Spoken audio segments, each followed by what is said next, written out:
तो यूनिट 5 हमारी बाकी सारी यूनिट के कंपैरिजन में सबसे इजी यूनिट है। तो देखते हैं यूनिट 5 के अंदर क्या क्या है। सबसे पहला टॉपिक जो यूनिट 5 के अंदर आता है वो आता है सैम्पलिंग। ठीक है, तो सैम्पलिंग तो हम लोगों ने कम्युनिकेशन में भी पढ़ रखा है। सैम्पलिंग क्या होता है? अपने कॉन्टिन्यूअस टाइम सिग्नल को किस में कन्वर्ट करना? डिस्क्रीट टाइम सिग्नल में। ठीक है, तो sampling is a process of converting a continuous time signal, जिसको हम लोग x ऑफ t से डिनोट कर रहे हैं, into a discrete time signal x of n by measuring the amplitude of the continuous time signal xt at integer multiples of a sampling interval ts। तो यहाँ पर जैसे एग्जांपल दिया गया है कि ये हमारा एक continuous time signal है। ठीक है, कॉन्टिन्यूअस टाइम सिग्नल की हर टाइम इंस्टेंट में हमें एक पर्टिकुलर सिग्नल की वैल्यू मिल रही है, इसीलिए ये कॉन्टिन्यूअस टाइम सिग्नल है। ठीक है, तो सैम्पलिंग हमने जब इसके ऊपर अप्लाई करी, सैम्पलिंग प्रोसेस लगाया, तो क्या हुआ? इस सैम्पलिंग प्रोसेस से ये continuous time signal discrete time signal में कन्वर्ट हो गया। ठीक है, जिसकी वैल्यू t ऑफ s पे एक पर्टिकुलर वैल्यू है, फिर 2t ऑफ s पे ऐसे वैल्यू है, फिर ऐसे ऐसे हमें डिस्क्रीट वैल्यूज मिल रही हैं इस पर्टिकुलर सिग्नल की। ठीक है, तो हमें क्या समझ में आया कि सैम्पलिंग कॉन्टिन्यूअस टाइम सिग्नल को डिस्क्रीट टाइम सिग्नल में कन्वर्ट कर लेता है। ठीक है, अब आता है एक इंपॉर्टेंट क्वेश्चन जो कि है सैम्पलिंग थ्योरम क्या है। तो पेपर में पूछा जाता है कि सैम्पलिंग थ्योरम को डिफाइन करिए और इसका प्रूफ करिए। ठीक है, तो प्रूफ तो अभी हम लोग देखेंगे, पहले सैम्पलिंग थ्योरम की डेफिनेशन देखते हैं। तो इसकी डेफिनेशन क्या है कि a continuous time signal can be represented in its samples, मतलब कोई भी कॉन्टिन्यूअस टाइम सिग्नल जो है, जिसको हम लोग अभी के लिए xt मान लेते हैं, तो कोई भी कॉन्टिन्यूअस टाइम सिग्नल उस अपने सैंपल्स में रिप्रेजेंट हो सकता है, मतलब कि उसको हम डिस्क्रीट सिग्नल की तरह रिप्रेजेंट कर सकते हैं और उस डिस्क्रीट से हम लोग उसको रिकवर भी कर सकते हैं। मतलब हम लोग फॉरवर्ड प्रोसेस भी कर सकते हैं कॉन्टिन्यूअस से डिस्क्रीट, और रिवर्स प्रोसेस भी कर सकते हैं डिस्क्रीट से कॉन्टिन्यूअस। तो वही है कि and can be recovered back when sampling frequency. अब यहाँ पर ये जो प्रोसेस है कॉन्टिन्यूअस से डिस्क्रीट या फिर डिस्क्रीट से कॉन्टिन्यूअस, इसको करने के लिए एक कंडीशन है जिसको फुलफिल होना जरूरी है। वो कंडीशन क्या है? वो कंडीशन है ये, when the sampling frequency f of s। अब याद रखना कि सैम्पलिंग फ्रीक्वेंसी को हम लोग f of s से डिनोट करते हैं। ठीक है, तो when the sampling frequency f of s is greater than or equal to twice the highest frequency component of the message signal, मतलब हमारा जो मैसेज सिग्नल है उसका जो सबसे बड़ा, सबसे हाईएस्ट फ्रीक्वेंसी कंपोनेंट है, वो क्या हो गया? वो हो गया मेरा f of m। ठीक है, सैम्पलिंग फ्रीक्वेंसी क्या हो गई? वो हो गई f of s। तो इस कंडीशन को, ये जो कंडीशन है, ये कंडीशन बहुत इंपॉर्टेंट है कि सैम्पलिंग कब पॉसिबल है? सैम्पलिंग तब पॉसिबल है जब sampling frequency should be greater than equal to 2fm हो, तब हम अपने सिग्नल को रिप्रेजेंट कर सकते हैं डिस्क्रीट में, और डिस्क्रीट से कॉन्टिन्यूअस में उसको रिकवर कर सकते हैं। ठीक है, तो ये होता है मेरा सैम्पलिंग थ्योरम, और ये कंडीशन मोस्ट इंपॉर्टेंट है, इसको आप लोग पेपर में जरूर मेंशन करना। ठीक, अब आता है इसका प्रूफ ऑफ सैम्पलिंग थ्योरम। तो प्रूफ करने के लिए हमने यहाँ पर क्या करा है? हमने एक कॉन्टिन्यूअस टाइम सिग्नल xt को कंसीडर करा है। ठीक है, क्योंकि हमें उसको डिस्क्रीट में चेंज करना पड़ेगा। तो consider a continuous time signal x of t। अब इसका जो स्पेक्ट्रम है, जो हमने फ्रीक्वेंसी स्पेक्ट्रम की यहाँ पर बात हो रही है, तो जो हम लोग स्पेक्ट्रम इसका बनाएंगे उसको हमने बैंड लिमिटेड रख रखा है। बैंड लिमिट का क्या मतलब है? उसका जो पर्टिकुलर बैंड होगा, high frequency band, low frequency band, उसको हमने लिमिट कर रखा है। क्या है? उसकी जो फ्रीक्वेंसी है वो FM हर्ट्ज है। ठीक है, तो उसको हमने यहाँ पर बैंड लिमिट कर रखा है, भी डायग्राम से समझेंगे। That is the spectrum of xt is 0, मतलब कोई भी वैल्यू जो कि FM से ज्यादा होगी या फिर ओमेगा m से ज्यादा होगी, उस वैल्यू पे मेरी xt की वैल्यू 0 रहेगी। ठीक है, सिर्फ इतने वैल्यू पे मेरी वैल्यू डिफाइन होती है, इसके आगे की वैल्यूज पे मेरी वैल्यू 0 होगी। ठीक, अब है sampling of the input signal xt can be obtain by multiplying xt with an impulse train del t of period ts। तो ये भी हमने देखा था कि हम लोग सैम्पलिंग कैसे करेंगे। सैम्पलिंग के लिए हम लोग अपने कॉन्टिन्यूअस टाइम सिग्नल को मल्टीप्लाई करते हैं एक इम्पल्स ट्रेन से। ठीक है, और वो इम्पल्स ट्रेन कैसे डिनोट होती है? डेल ऑफ t से। तो वहां से हमें अपना सिग्नल मिलता है। ठीक है, अब इसको मल्टीप्लाई करने के लिए हमें एक मल्टीप्लायर सर्किट की जरूरत होगी। मल्टीप्लायर सर्किट का काम क्या होता है? मल्टीप्लायर सर्किट का काम होता है जो दो वैल्यूज हैं उनको मल्टीप्लाई करना। ठीक है, तो डायग्राम से समझते हैं। ये है मेरा continuous time signal x of t, जिसकी वैल्यू कुछ ऐसे है। ठीक है, तो ये मेरा कॉन्टिन्यूअस टाइम सिग्नल है। ये है मेरा इम्पल्स ट्रेन, ऐसे एक इम्पल्स ट्रेन बनाई गई है जिसकी वैल्यू यहाँ पर 0 पे इनफाइनाइट जा रही है, जैसे नॉर्मल इम्पल्स की होती है वैसे ही, फिर टीएस पे है, 2 टीएस पे है, 3 टीएस पे है, इसके साथ साथ नेगेटिव में है। ठीक है, और टीएस क्या है इसका? Sampling period. अब हम क्या करेंगे, मल्टीप्लायर सर्किट में एक साइड पे अपना इनपुट सिग्नल देंगे और दूसरे साइड पे अपना इम्पल्स ट्रेन भेजेंगे। आउटपुट में क्या मिलेगा? y ऑफ टी, और y ऑफ टी ही क्या है? मेरा सैंपल्ड सिग्नल है। ठीक है, तो ये मेरा सैंपल सिग्नल ये वाला है, ये जो बना हुआ है। कुछ नहीं करना है, मल्टीप्लाई के लिए आप अपने ओरिजिनल सिग्नल को एज इट इज कॉपी कर देना। बस याद रखना इसको डॉटेड फॉर्म में कॉपी करते हैं क्योंकि इसको रिप्रेजेंट करने का तरीका ही यही है। तो ओरिजिनल सिग्नल को हमने डॉटेड फॉर्म में यहाँ पर शो कर दिया है और अपनी इम्पल्स ट्रेन को इसके अंदर ऐसे बना दिया है। ठीक है, तो ये मेरा सैंपल्ड सिग्नल हो गया। उसके बाद आप क्या कर सकते हो, यहाँ पर इम्पल्स रिस्पॉन्स भी शो कर सकते हो, सॉरी यहाँ पर आप फोरियर ट्रांसफॉर्म भी शो कर सकते हो। तो बेसिकली यहाँ पर xt का फोरियर ट्रांसफॉर्म ले लिया गया है तो उसको ऐसे रिप्रेजेंट कर दिया गया है और इसके साथ साथ मेरा सैंपल्ड सिग्नल का फोरियर ट्रांसफॉर्म ले लिया गया है। ठीक है, सो यहाँ से मैं क्या समझ में आया, here we can observe that the sampled signal takes the period of impulse. The process of sampling can be explain by the following mathematical expression. अब थोड़ा सा यहाँ पर मैथमेटिकल एक्सप्रेशन के थ्रू भी आप लोग सैम्पलिंग को बताना, ये डायग्राम बनाना यहाँ पर जरूरी है और ये थोड़े बहुत मैथमेटिकल स्टेप्स करना जरूरी है। बेसिकली ये फोरियर ट्रांसफॉर्म हमने कैसे निकाला उसको एक्सप्लेन करना जरूरी है। ठीक है, तो क्या करेंगे, हमने देखा कि हमारा सैंपल सिग्नल कैसे मिलेगा, इनपुट सिग्नल और इम्पल्स ट्रेन को मल्टीप्लाई करके। तो हमने यहाँ पर दोनों को मल्टीप्लाई कर दिया। ठीक है, फिर हमने क्या लिया, यहाँ पर फोरियर लिया दोनों साइड पे। तो इसका फोरियर ट्रांसफॉर्म क्या हो गया, इसका फोरियर ट्रांसफॉर्म हो गया y of omega is equals to इस पूरी टर्म का फोरियर ट्रांसफॉर्म होगा। तो इसका जो फोरियर हम लोग ट्रांसफॉर्म निकालेंगे, मैं बता चुकी हूँ, तो वो ये आएगा जहाँ पर 1/ts मेरा सैम्पलिंग पीरियड है, बाकी x of omega plus x of omega minus omega S plus x of omega plus omega S. तो ये चीज आपको यहाँ पर करनी है। ठीक है, उसके बाद यहाँ पर ये जो पूरा टर्म है फोरियर ट्रांसफॉर्म का, अभी क्योंकि इनफाइनाइट जा रहा है ना, यहाँ पर हमें कुछ पता नहीं है कि हमारी वैल्यू कहाँ तक होनी चाहिए, तो ये पूरा टर्म इनफाइनाइट जा रहा है। ओमेगा माइनस ओमेगा एस होगा, फिर ओमेगा प्लस ओमेगा एस, फिर ओमेगा माइनस 2 ओमेगा एस, फिर 3 के लिए, 4 के लिए। इसलिए हमने इसको समेशन से यहाँ पर शो किया है कि हमारी ये जो n की वैल्यू है, बेसिकली ये जो 2 है, यहाँ पर 1 हो गया, यहाँ पर फिर आगे चल के 3 होगा, इसको हमने n से डिनोट कर दिया और इसको हमने यहाँ पर समेशन से शो किया है। ठीक, अब यहाँ तक तो हमने सैम्पलिंग कर ली, हमें अपना सैंपल सिग्नल मिल गया। फिर सैम्पलिंग थ्योरम में ये भी था कि आपको क्या है, आपको बेसिकली यहाँ पर बताना है कि आपने सिग्नल को रिकंस्ट्रक्ट कर सकते हो कि नहीं, तो वो भी चीज यहाँ पर हमें देखनी है। So to reconstruct x of t we must recover input signal spectrum x omega from the sampled signal. Basically यहाँ पर क्या है कि अगर आपको किसी सिग्नल को रिकंस्ट्रक्ट करना है ना, तो उस केस में आपका जो आउटपुट बेसिकली रिस्पॉन्स आया है, ये जो y ऑफ ओमेगा है, इससे आप क्या कर सकते हो, इससे आप अपने इनपुट को अगर ला पाओगे तो उस केस में आपको अपना रिकंस्ट्रक्शन कर सकते हो। मतलब कि ये जो y ऑफ ओमेगा है, अगर आप इस y ऑफ ओमेगा से x ऑफ ओमेगा को, x ऑफ ओमेगा ये जो है, इसको रिकंस्ट्रक्ट कर सकते हो, इसको वापस इससे इधर जा सकते हो, बेसिकली आउटपुट से इनपुट जा सकते हो, तो आप रिकंस्ट्रक्शन कर सकते हो। ठीक है, वो देखते हैं। तो which is possible when there is no overlapping, जो कि कब पॉसिबल है, ये रिकंस्ट्रक्शन तब पॉसिबल है जब कोई ओवरलैपिंग ना हो।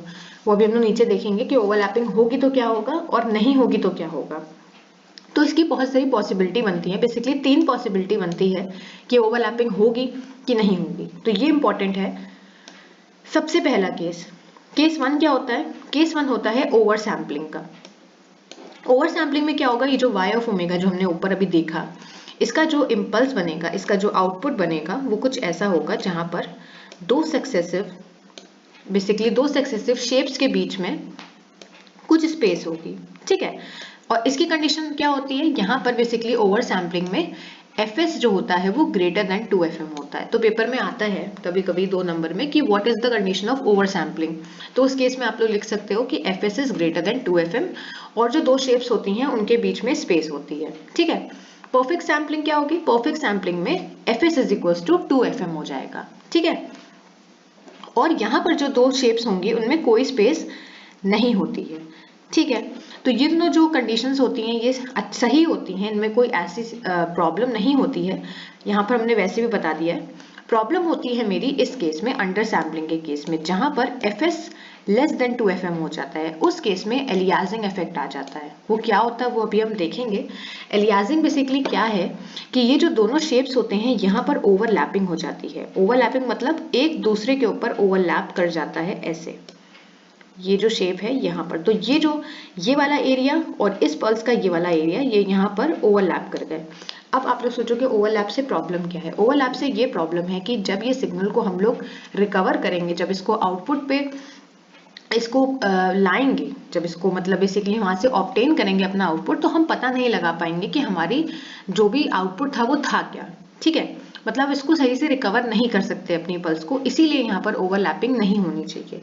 तो वही चीज इस डायग्राम में भी बताई गई है कि ओवरलैपिंग में क्या होगा, दोनों पल्सेस के बीच में स्पेस होगी। परफेक्ट सैम्पलिंग में कोई स्पेस नहीं है और अंडर सैम्पलिंग में यहाँ पर ये ओवरलैपिंग हो जाएगी। ठीक है, तो अब एलियासिंग इफेक्ट देख लेते हैं क्या होता है। तो एलियासिंग इफेक्ट इंपॉर्टेंट है, ये भी पेपर में आता है। दो तीन यहाँ पर टर्मिनोलॉजी है इस यूनिट में, जैसे एलियासिंग इफेक्ट है, फिर सैम्पलिंग थ्योरम है, इसका प्रूफ है, तो ये इंपॉर्टेंट है। एलियासिंग हमने समझ लिया कि the overlapped region is obtained between the shifted replicas of X omega in case of under sampling. तो ये जो ओवरलैप्ड रीजन हमें मिल रहा है, इसी इफेक्ट को हम लोग एलियासिंग इफेक्ट कहते हैं। एक चीज और इसमें पूछी जाती है एलियासिंग इफेक्ट में, क्या अगर आया तो आप लोग क्या करोगे, इसकी डेफिनेशन लिखोगे और एक कंडीशन लिखना बहुत जरूरी है कि एलियासिंग इफेक्ट होता कब है, fs लेस देन 2fm में, और इसको अंडर सैम्पलिंग में लाया जाता है, और ये डायग्राम बनाना जरूरी है। इसके साथ साथ यहाँ पर एक और क्वेश्चन आता है कि हम लोग एलियासिंग को प्रिवेंट कैसे कर सकते हैं, इसको कॉम्बैट कैसे कर सकते हैं। ठीक है, तो उसके लिए दो बेसिकली कंडीशंस होती हैं कि to combat the effect of aliasing following two corrective measures are taken. ठीक है, तो क्या करेक्टिव मेजर्स है, सबसे पहला प्रायर टू सैम्पलिंग, मतलब सैम्पलिंग करने से पहले आप एक low pass pre alias filter लगा दो, is used to attenuate those high frequency component of the signal that are not essential to the information conveyed by the signal। Basically यहाँ पर क्या होता है कि सैम्पलिंग से पहले हम लोग एक low pass pre alias filter लगा देते हैं। इस फिल्टर का काम क्या होता है, इस फिल्टर का काम होता है एटीन्यूएट करना।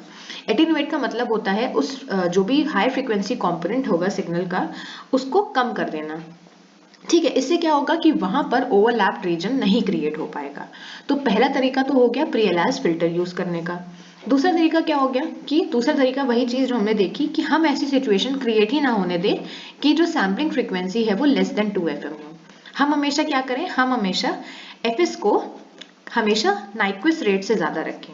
अब एक नया टर्म आ गया नाइक्विस्ट रेट, ये भी पेपर में बहुत ज्यादा पूछा जाता है कि अब ये आता कैसे है, ये ऐसे आता है कि आपको fm की वैल्यू मिल जाएगी। ठीक है, और पूछा जाएगा व्हाट इज नाइक्विस्ट रेट। तो उस केस में आप लोग क्या करोगे, कुछ नहीं करना है, बस ये है आपका Nyquist rate, fs is equals to 2fm। Basically ये जो कंडीशन है इसी को हम लोग नाइक्विस्ट रेट बोलते हैं। यहाँ पर fs को हम लोग नाइक्विस्ट रेट बोलते हैं। तो ये याद रखना कि दूसरी कंडीशन होती है कि आप अपने सिग्नल को सैंपल करो हायर देन नाइक्विस्ट रेट, और अगर नाइक्विस्ट रेट का क्वेश्चन आए तो उसमें क्या करना है, fs is equals to 2fm। ठीक है, और नाइक्विस्ट इंटरवल होगा तो इंटरवल में बस यहाँ पर 1/ts हो जाएगा। ठीक है, बाकी ये टर्म ऐसी ही रहेगी। तो ये मेरा नाइक्विस्ट रेट नाइक्विस्ट इंटरवल था, और ये दो कंडीशंस थी एलियासिंग को अवॉइड करने की। ठीक, अब आता है सैम्पलिंग टेक्निक, जो हमने कम्युनिकेशन में भी पढ़ी है, यहाँ पर भी सिमिलर ही है, थोड़ी बहुत अलग है। सबसे पहला आता है मेरा impulse sampling, ideal sampling, instantaneous sampling. तो किसी भी नाम से आ सकता है, तीनों नाम याद रखना, तीनों में से कोई भी नाम आ सकता है पेपर में। तो impulse sampling is also known as ideal और इंस्टेंटेनियस सैम्पलिंग, और ये स्विचिंग सैम्पलर के थ्रू होता है। स्विचिंग सैम्पलर क्या है, ये जो नीचे बना हुआ है ये, इसमें बेसिकली यहाँ पर मेरा इनपुट सिग्नल लगाया गया है x ऑफ t, यहाँ से मुझे अपनी इम्पल्स मिल रही है, आउटपुट सिग्नल मिल रहा है, और ये है मेरा स्विच। ठीक है, तभी इसको स्विचिंग सैम्पलर बोलते हैं। तो देखते हैं इसमें क्या है कि if the closing time t of the switch approaches 0, the output x del t gives only instantaneous value। अब जैसे इसका नाम है इंस्टेंटेनियस सैम्पलिंग, तो यहाँ पर वही चीज हो रही है कि हमें इनपुट का इंस्टेंटेनियस वैल्यू मिल रही है जब मेरा ये जो स्विच है ये 0 को अप्रोच कर रहा है। ठीक है, तो ये स्विच किसकी तरह काम करेगा, एक क्लोज स्विच की तरह। ठीक, The instantaneous sampling gives train of impulses. The area of each impulse in the sampled version is equal to the instantaneous value. वही चीज जो मैंने बताई कि हमें आउटपुट क्या मिलेगा, इंस्टैंटेनियस वैल्यू मिलेगी इनपुट सिग्नल की, ठीक है। उसके बाद है in the ideal sampling the sampling signal is a periodic impulse train, जो हमने अभी ऊपर भी देखा था। ये हमारी इम्पल्स ट्रेन होती है जिसको हम लोग ऐसे रिप्रेजेंट करते हैं। अब आप इसको चाहो, बेसिकली यहाँ पर डायरेक्टली लिखा गया है, आप n की जगह 1 रखोगे तो del of t minus T S आएगा, फिर 2 रखोगे 3 रखोगे, इस तरह से आपकी यहाँ पर चीजें होती रहेंगी, ठीक है। उसके बाद आता है आपका ये कि this sample signal x del t is obtain. अब वही चीज जो मैंने ऊपर बताई थी नॉर्मल सैम्पलिंग में, वही चीज यहाँ पर भी है कि आपको जो सैम्पल सिग्नल है x del t वो कैसे ऑब्टेन हो रहा है। वो ऑब्टेन हो रहा है आपका सिग्नल xt और इम्पल्स ट्रेन ये वाला, इसको मल्टीप्लाई करके। तो ये तो हमने ऊपर भी देखा था, तो वही चीज यहाँ पर है कि हमने अपना बेसिकली यहाँ पर क्या है, कंफ्यूज मत होना, रिप्रेजेंटेशन चेंज कर दी गई है, ठीक है। जो चीज ऊपर थी, जैसे हम वहां पर डेल टी से रिप्रेजेंट कर रहे थे इम्पल्स ट्रेन को, बस वो चीज यहाँ पर नहीं है, यहाँ पर एस टी से कर दिया गया है। अगर कंफ्यूज हो रहे हो तो अपने हिसाब से रिप्रेजेंटेशन कर सकते हो, ठीक है। तो यहाँ पर क्या किया, सैंपल सिग्नल को लेने के लिए हमने इनपुट और इम्पल्स ट्रेन को मल्टीप्लाई कर दिया। फिर हमने इसका फोरियर ट्रांसफॉर्म ले लिया जैसे वहां पर ले रहे थे, तो इसका तो हमें पता है x डेल ओमेगा आ जाएगा। यहाँ पर क्या आएगा, Fourier transform of x T convolution Fourier transform of S of T, और ये क्या हो गया 1/2 पाई। तो बेसिकली ये फोरियर की प्रॉपर्टी होती है, तो ये प्रॉपर्टी आप लोग याद रखिएगा कि दो सिग्नल का मल्टीप्लीकेशन का फोरियर ट्रांसफॉर्म ये होता है, ठीक है। उसके बाद इसका फोरियर तो हमें पता है, तो ये चीज इसका फोरियर ट्रांसफॉर्म आ गई। अब एस ऑफ ओमेगा यहाँ पर बेसिकली रिप्रेजेंट करा गया है कि एस ऑफ ओमेगा है क्या, वो आप यहाँ से निकाल सकते हो। देखो एस ऑफ टी का क्या हो जाएगा, एस ऑफ ओमेगा हो जाएगा। बाकी जैसे हमने पीछे निकाला था वहां पर 1/2 आ रहा था, यहाँ पर 2 पाई/ts और बाकी टर्म एज इट इज, ठीक। अब यही एस ओमेगा की वैल्यू आप लोग यहाँ पुट कर दो बस, तो ये आपकी वैल्यू यहाँ पर आ जाएगी, ठीक है। वो चीज हमने यहाँ पर रिप्रेजेंट कर दी है, ठीक है। तो इस तरह से मेरा यहाँ पर आइडियल सैम्पलिंग का केस आता है। बेसिकली आइडियल सैम्पलिंग में जो इम्पोर्टेंट होता है, अगर इसका प्रूफ आता है पेपर में, तो उसमें जो मोस्ट इंपॉर्टेंट चीज होती है वो ये होती है कि आप ये मैथमेटिकल स्टेप ले आओ, ठीक है। आप एक्स ओमेगा एस ओमेगा को शो कर दो और डायग्राम बना लो। तो डायग्राम तो आइडियल सैम्पलिंग में वही जो मैंने ऊपर बताया था वही बनेगा, ठीक। अब आइडियल सैम्पलिंग जो होती है या इंस्टेंटेनियस सैम्पलिंग होती है, ये पॉसिबल नहीं होती है, इसको हम लोग प्रैक्टिकली यूज नहीं करते हैं, ठीक है। क्यों नहीं यूज करते हैं, क्योंकि यहाँ पर हम लोग जो इम्पल्स ट्रेन यूज कर रहे हैं, ऐसी इम्पल्स ट्रेन थी ना मैंने ऊपर दिखाई थी, इस तरह की इम्पल्स ट्रेन है। तो इस इम्पल्स ट्रेन की जो विड्थ है वो 0 है, और ऐसी इम्पल्स ट्रेन को जनरेट करना इम्पॉसिबल होता है, ये ट्रांसमिशन पर्पस में नहीं यूज हो सकती। इसीलिए ये जो सैम्पलिंग टेक्निक होती है ये प्रैक्टिकली पॉसिबल नहीं है। बाकी अभी जो हम लोग आगे दो टेक्निक देखेंगे वो प्रैक्टिकली पॉसिबल है। दूसरी टेक्निक क्या है, नेचुरल या फिर चॉपर सैम्पलिंग। इसमें क्या होता है, in this technique the input signal xt is multiplied by the sampling signal s of t, जो हमने ऊपर देखा। Each pulse in the sampling signal st has width t। अब यहाँ पर क्या है, आइडियल सैम्पलिंग और नेचुरल सैम्पलिंग में डिफरेंस क्या है कि आइडियल सैम्पलिंग में जो हम लोग इम्पल्स ट्रेन ले रहे थे उसकी 0 विड्थ थी, ठीक है, तभी वो पॉसिबल नहीं थी। लेकिन नेचुरल सैम्पलिंग में जो हम लोग इम्पल्स ट्रेन लेंगे उसकी विड्थ होगी, यहाँ पर हमने उस विड्थ को t मान रखा है, ठीक है, तभी ये प्रैक्टिकली पॉसिबल है, ठीक। अब यहाँ पर ये डायग्राम बनाना जरूरी है, ये डायग्राम बहुत जरूरी है। यहाँ पर बेसिकली यहाँ पर हमने अपना इनपुट सिग्नल लगा रखा है, यहाँ से हमें सैंपल सिग्नल या आउटपुट सिग्नल मिल रहा है। यहाँ पर हमने मॉसफेट लगा रखा है एक स्विच की तरह। बेसिकली अब मॉसफेट के अंदर की जितनी चीजें होती हैं वो मैं अभी नहीं समझा पाऊंगी, लेकिन हाँ मॉसफेट का यहाँ पर काम क्या कर रहा है, मॉसफेट यहाँ पर स्विच की तरह काम कर रहा है, ठीक है, जिसपे हमने यहाँ पर कंट्रोल की तरह क्या लगा रखा है, अपना एस ऑफ टी, अपना इम्पल्स ट्रेन, ठीक। तो अब देखते हैं ये हमारा डायग्राम है, ये मेरा इनपुट सिग्नल है, ये उसका फोरियर ट्रांसफॉर्म है, ये मेरी इम्पल्स ट्रेन है। अब यहाँ पर देखो जो मेरी ऐसी इम्पल्स ट्रेन थी उन्हीं को थोड़ा सा ब्रॉड करके क्या किया गया, उन्हीं को थोड़ा सा ब्रॉड करके ऐसा बना दिया गया है, ठीक है। ये क्या है मेरा, ये इसका फोरियर ट्रांसफॉर्म हो गया, ठीक। उसके बाद अब इन दोनों को मल्टीप्लाई करके इनपुट सिग्नल और इसको मल्टीप्लाई करके हमें ये सिग्नल मिला, इसका फोरियर ट्रांसफॉर्म ये हो गया। तो जो हम लोग ऊपर कर रहे थे वही हमें यहाँ पर भी करना है। मेन यहाँ पर क्या है, इसकी वर्किंग है। वर्किंग में क्या है, कि when signal st goes high the switch closes and the sampled signal xst is equals to xt। तो जैसे आप लोग को पता होगा कि MOSFET में क्या होता है कि अगर आपने 1 सिग्नल लगा रखा है यहाँ पर, तो यहाँ पर बेसिकली क्या है, st अगर 1 हुआ तो ये एक बेसिकली क्या होगा, ये क्लोज हो जाएगा। इसको ऐसे मान लो, अगर 1 लगाया तो यहाँ पर ये ऐसा हो जाएगा, ये क्लोज स्विच की तरह काम करेगा, ठीक है। तो यहाँ पर क्या होगा, ये xt इसके बराबर हो जाएगा, तो हमें आउटपुट पे ये सिग्नल मिल जाएगा, ठीक है।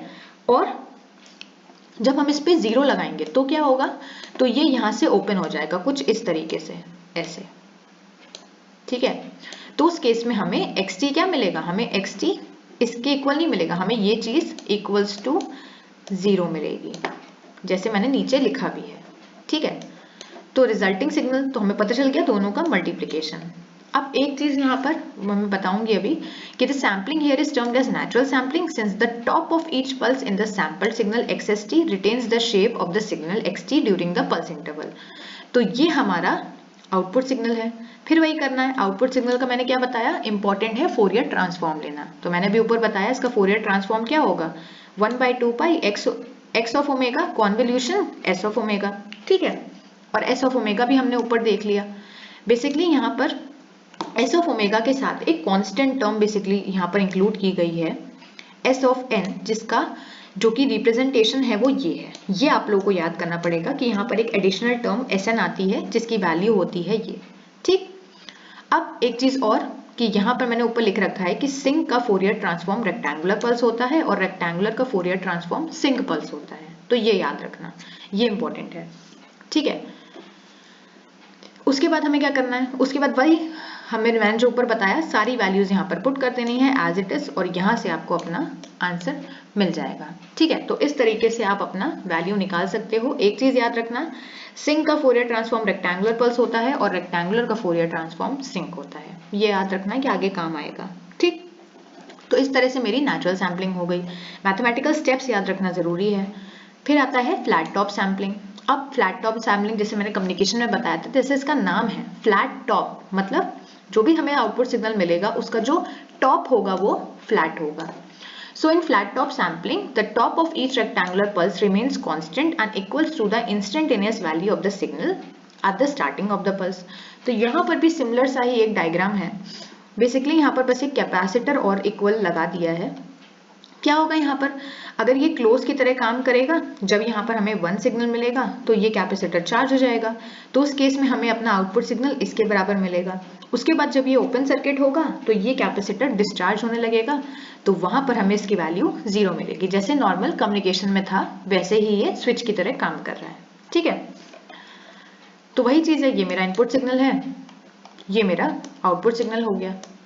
बस डिफरेंस क्या है इसमें और नेचुरल में, कि नेचुरल में नॉर्मल था, जैसे मेरी इंपल्स ट्रेन थी वैसे ही सिग्नल मिल रहा था। यहाँ पर याद रखना कि अगर मेरा सिग्नल कुछ ऐसे है तो नेचुरल में क्या था कि ये ऐसे था, इसी के साथ में था, लेकिन यहाँ पर ये ऐसे होगा। इसका फ्लैट टॉप, इसका जो टॉप है उसको फ्लैट बनाना बहुत जरूरी है, ऐसे बनाना पेपर में, तो इसको टॉप दिखाना जरूरी है, ठीक है, फ्लैट दिखाना जरूरी है।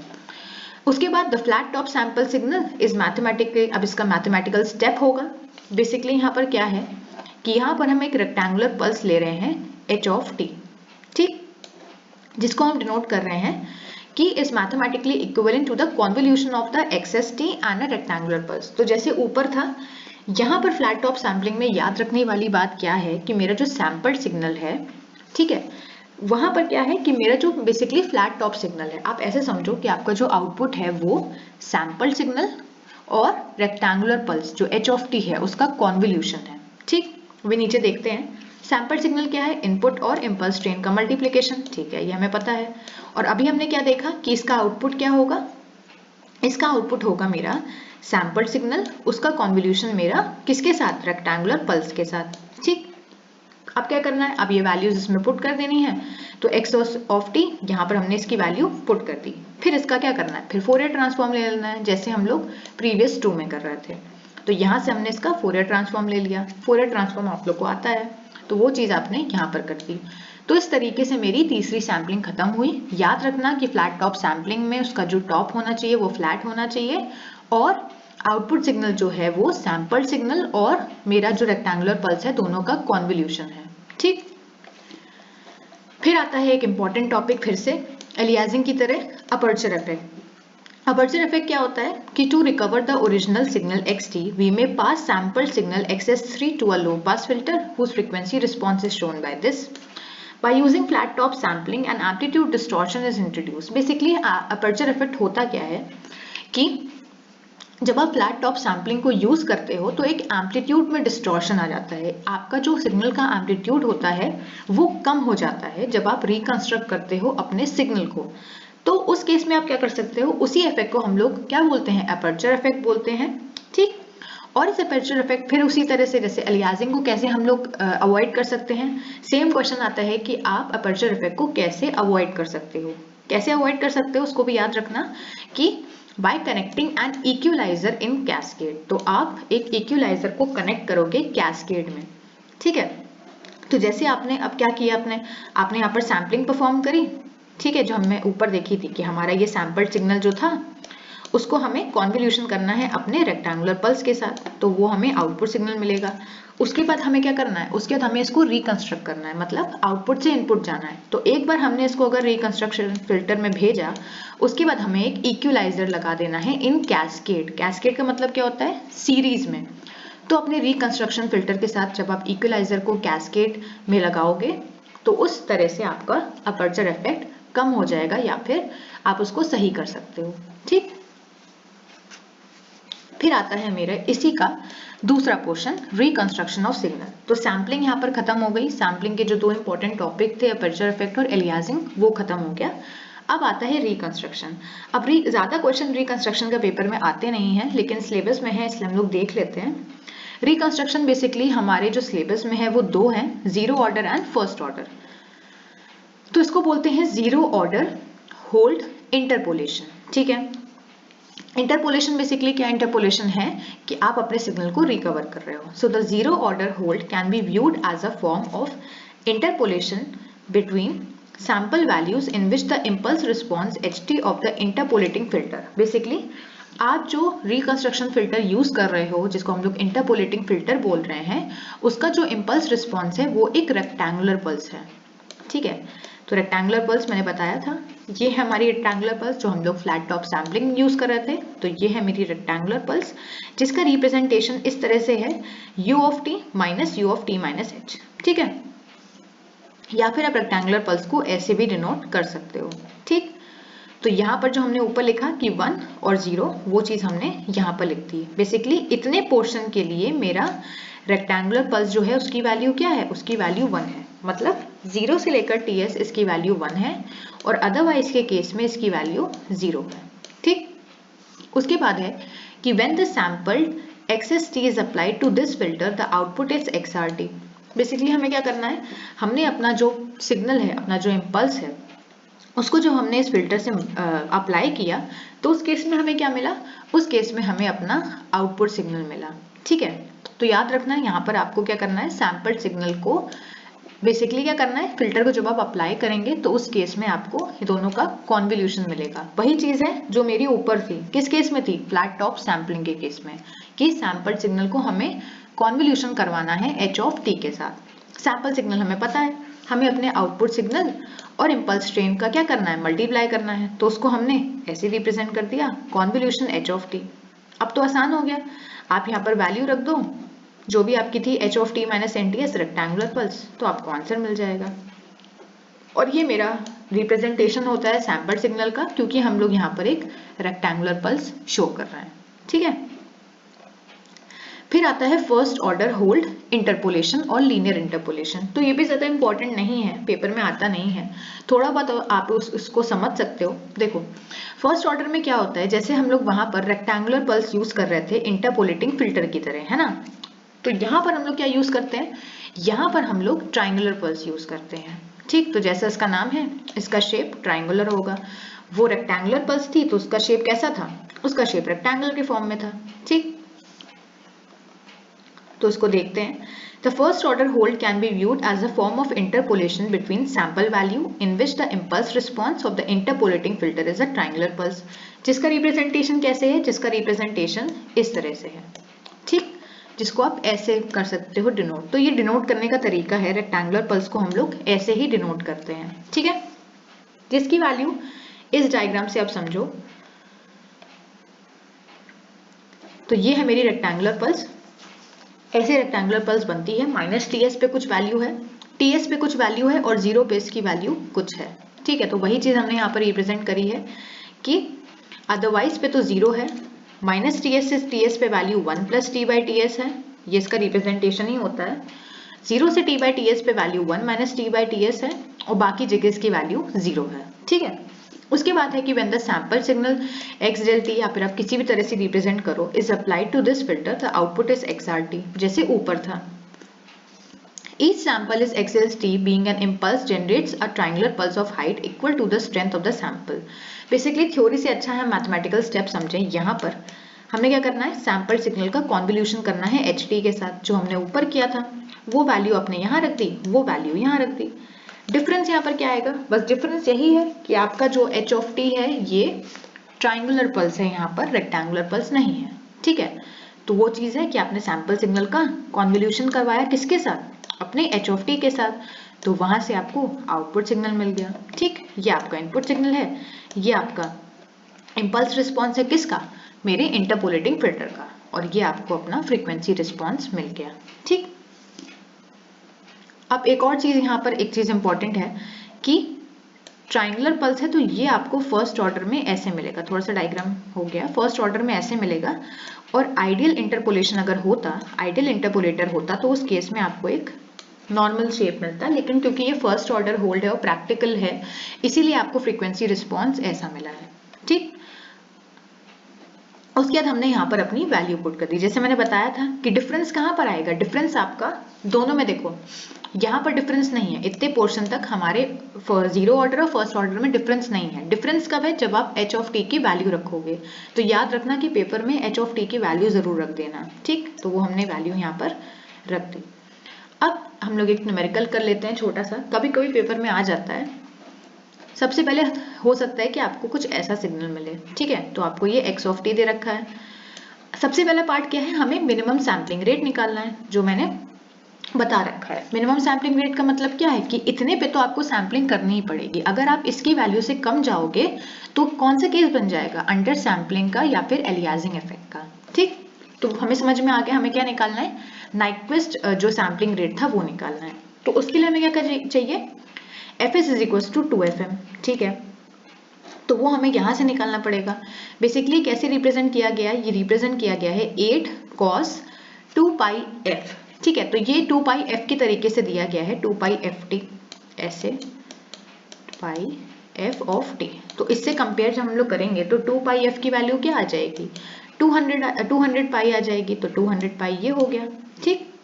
उसके बाद 200 पाई यहाँ पर आ गई और ये 2 पाई f हो गई, ठीक। तो वो वैल्यू हमने यहाँ पर जब पुट करी तो हमें यहाँ पर 100 हर्ट्ज मिल गया। तो याद रखना कि ये जो वैल्यू होती है, बेसिकली ये जो पूरी वैल्यू होती है ये किसके इक्वल होती है, ये 2 पाई f के इक्वल होती है, ठीक। तो ये हमारा पहला पार्ट आ गया, तो हमने ये वैल्यू यहाँ पर रख दी। दूसरा पार्ट क्या है, दूसरा पार्ट हमें निकालना है इफ द सैम्पलिंग फ्रीक्वेंसी, मतलब अब हमें Fs मिला हुआ है, हमें निकालना है x ऑफ n। तो ये इंपॉर्टेंट पार्ट है कि हमें अपना डिस्क्रीट सिग्नल निकालना है। याद रखना ये रिप्रेजेंटेशन कि x ऑफ n क्या होता है, आपका जो भी एम्पलीट्यूड दिया गया होगा, जो भी मैक्सिमम एम्पलीट्यूड दिया होगा वो कॉस है तो कॉस होगा, साइन है तो साइन होगा, वो क्वेश्चन पे डिपेंड करता है। 2 पाई होगा और कैपिटल F होगा और n होगा। n क्यों होगा, क्योंकि डिस्क्रीट टाइम सिग्नल है, ठीक। अब ये कैपिटल F कैसे निकालेंगे, FM मतलब हमारे मैसेज सिग्नल की फ्रीक्वेंसी और सैम्पलिंग फ्रीक्वेंसी को डिवाइड करके। FM हमें पता है, हमने निकाला हुआ है, रख दिया। सैम्पलिंग फ्रीक्वेंसी दी हुई है, ये वाली मत रखना, जो पेपर में क्वेश्चन में दी होगी वो रखना। 400 दी है वो रख दिया, हमें F मिल गया, वो F हमने यहाँ पर पुट कर दिया, ठीक। थर्ड पार्ट क्या है कि हमें Fs 150 दे रखा है, हमें Xn निकालना है, जो हम निकाल लेंगे similar to second. Fourth part है what is the frequency of xt that has sample identical to third part. Basically हमें फ्रीक्वेंसी निकालनी है, तो फ्रीक्वेंसी तो हमें पता है f की वैल्यू है, एफ की वैल्यू को बेसिकली जो वैल्यूज आपको यहाँ मिलेंगी वो वैल्यूज यहाँ पर पुट कर देना, एफ की वैल्यू आपको 50 हर्ट्ज मिल जाएगी। ठीक, तो ये छोटे छोटे न्यूमेरिकल्स होते हैं इजी जो पूछे जाते हैं, और हो सकता है कि वही नाइक्वेस्ट रेट वाला तो मैंने बता ही दिया कि वो न्यूमेरिकल आएगा ही आएगा, तो वो इंपॉर्टेंट है, वो आप लोग जरूर से कर लीजिएगा। तो इसी के साथ मेरी यूनिट 5 खत्म होती है। All the very best.